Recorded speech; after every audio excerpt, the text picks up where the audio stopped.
Hi guys, my name's Katie. This is my YouTube channel, and basically my YouTube channel is about my experiences so far and for in the future. So some of you that don't know me, I am a burn victim slash burn survivor, so most of my stories and experience are from that.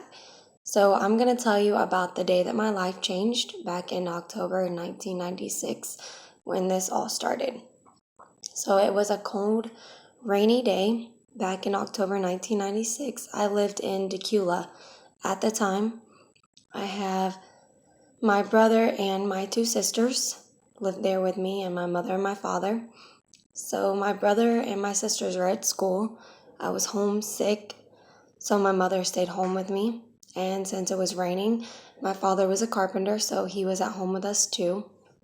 It was really, really cold. We had one of the wooden stove heaters where the pipe goes into the wall. They were having trouble getting it to light. So I was leaning up against the wall watching them.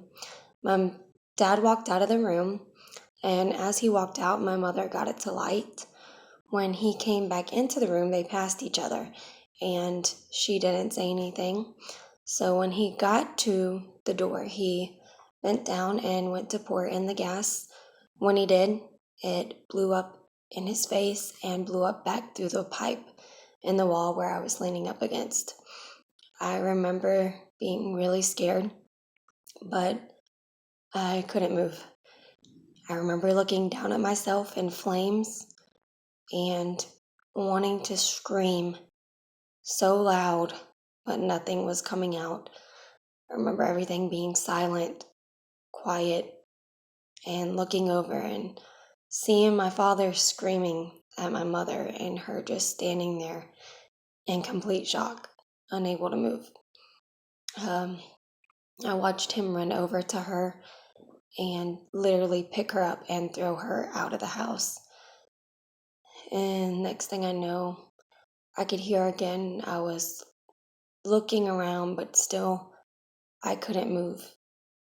I could hear the windows shattering and breaking through the house, watching stuff fall down from the flames, being really scared and not knowing what to do. I heard my dad scream to me and start running in my direction, telling me everything was going to be okay, baby. He was about to get me. Next thing you know, he grabbed me, and I remember looking down at his arms burning from where he had picked me up, his flesh just peeling back. He ran with me all the way to the back of the house where the bathroom was and put me in the shower. The whole time I'm screaming on the inside, but nothing will come out. He's trying to just put me out.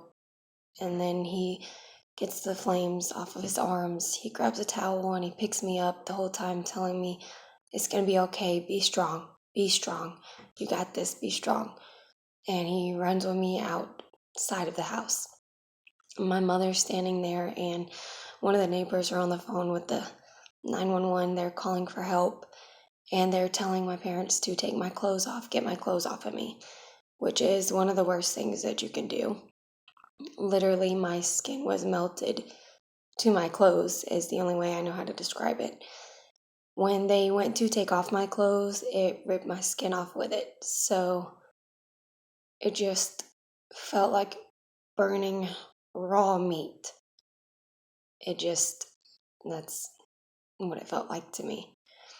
My dad grabbed the towel and wrapped me up in it. And I remember us laying down on the ground, just fighting to, I guess, stay awake, stay conscious. He just kept telling me to be strong, be strong. My parents were upset. I could see it in their eyes. They were scared. But all they kept telling me is to just hold on. That day, my dad became my hero in a totally different form. I don't remember much else that day except for waking up in a helicopter and they were flying me to the hospital. I was asking for my parents, but I was back out before I could get a response. I remember getting to the hospital and then putting me onto a bed and looking down at the white sheets. And it was like when you put food color into water, just watching my blood spread on the sheet. And then I was out again. But that being said, that day changed my life forever. It made me who I was, who I am, and it made me a lot stronger than I probably would have ever been. So hoping that someone out there can get something from my experience. My biggest thing when I was younger is I always wanted someone that could relate to me, and that really wasn't the case. So that's why I decided to make this channel. So any of the burn victims or burn survivors that are going through anything that I went through when I was young and still have something to relate to and someone who understands. So subscribe to my page and follow me for the next story.